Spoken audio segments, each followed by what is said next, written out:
Comment caresser les seins de votre partenaire? Les choses que les hommes ne doivent pas faire aux seins pendant l'amour. Ne tirez jamais les seins pendant l'amour. Chair pulpeuse et appétissante, la poitrine doit être traitée avec délicatesse. Évitez de tirer les seins de votre conjointe pendant l'amour et ne faites pas de gestes violents, à moins qu'elle ne vous le demande. Ne jonglez pas avec ses seins. On ne cessera jamais de le répéter, les seins sont une zone très érogène et surtout délicate. Leur stimulation augmente les sensations de plaisir chez les femmes et pimente les ébats. Ainsi, si vous voulez que votre conjointe prenne du plaisir pendant l'acte, la dernière chose que vous devez faire est de jongler avec ses seins. Ne léchez jamais les seins de manière goulue. Aucune femme ne peut dire non aux sensations que procure la langue de son partenaire à ses tétons ou à toute autre partie de ses seins ou de son corps. Mais léchez et sucez ses seins doucement. Ne vous focalisez pas que sur les mamelons. Effleurer, caresser, embrasser et sucer les tétons va certainement réveiller les sens de votre conjointe et lui procurer un plaisir inégal. Mais ce n'est pas pour autant que vous allez négliger les autres parties de ses seins. Les aréoles, juste autour, sont aussi une partie riche en zones nerveuses qui peuvent augmenter le désir quand elles sont stimulées. Négligez les seins pendant l'amour. Beaucoup d'hommes font l'erreur de sauter les préliminaires et ne sollicitent donc pas les seins. Or, pour que le plaisir soit partagé, il est très important de porter une attention bien particulière à ces zones érogènes. Comment demander du sexe à son conjoint? 1.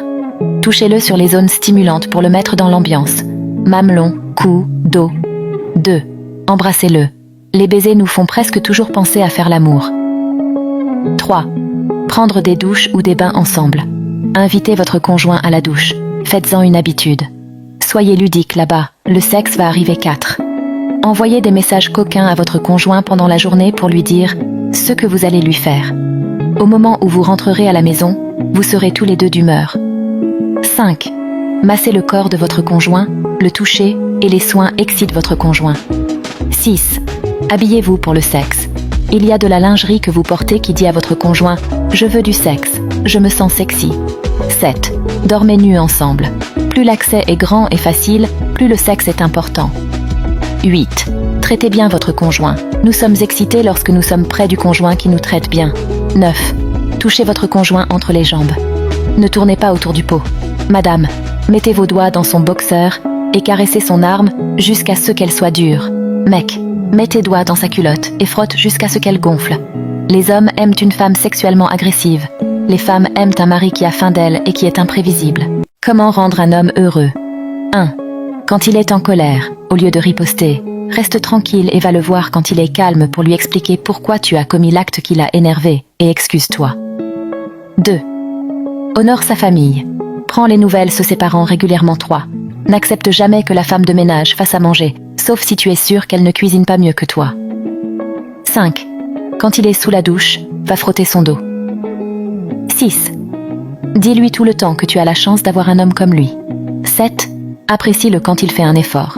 8. Joue avec lui. Par exemple, cache la télécommande quand son émission favorite veut déjà commencer et exige un bisou avant de la lui remettre. 9. N'oublie pas de lui faire des soins de visage toi-même de temps en temps et presse les boutons sur son visage lorsqu'ils apparaissent. 10. Ne lui dis jamais que tu n'as pas envie de mougou, sauf si tu es malade. 11. Présente-le partout où vous allez, il saura que tu es fier de lui. Pas le genre « c'est lui là-bas ».